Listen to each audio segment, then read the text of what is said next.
Retour sur le dernier match de la deuxième journée de Lidl Star League entre Chartres et Nantes, et une première période très compliquée pour le H qui a accumulé les pertes de balles vraiment à l'envers sur jeu placé et forcément sur le jeu rapide. Des contres chartrains assez tranchants. Chartres a même mené de 3 longueurs. Vraiment, Nantes a été méconnaissable dans le jeu, François-Xavier. Méconnaissable, en tout cas, on n'était pas habitué de la part des Nantais à autant de pertes de balles. Regardez ce ballon facilement intercepté par Sergueï Koudinov qui conclut face à Cyril Dumoulin. Donc c'était le grand retour pour cette partie après un petit pépin physique. Alors Nantes s'est battu, rien à dire, avec de jeunes joueurs à cause des blessures, dont l'un qui prend une bonne claque russe signée Vassilev. Vous allez revoir tout ça et une disqualification. Vassilev qui va avoir rouge et Tony Girona qui a dû faire son pivot numéro 1. Bon, bien compensé, vous le verrez un peu plus tard, par Edgar Dens et De Almeida. Nantes qui a essayé de passer par les extérieurs. Ça a été rare, même si Valero Rivera a été meilleur buteur de son équipe en première période.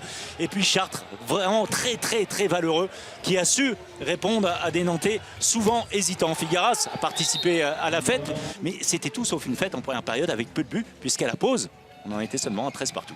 Ouais, effectivement, avec 7 pertes de balles dans le premier acte pour ces Nantais, et ça va continuer en seconde période. Mais voilà, quand il a fallu resserrer les rangs dans les duels auprès, eh bien cet homme, Emile Nielsen, a été décisif. 4 duels remportés dans des situations à 6 mètres.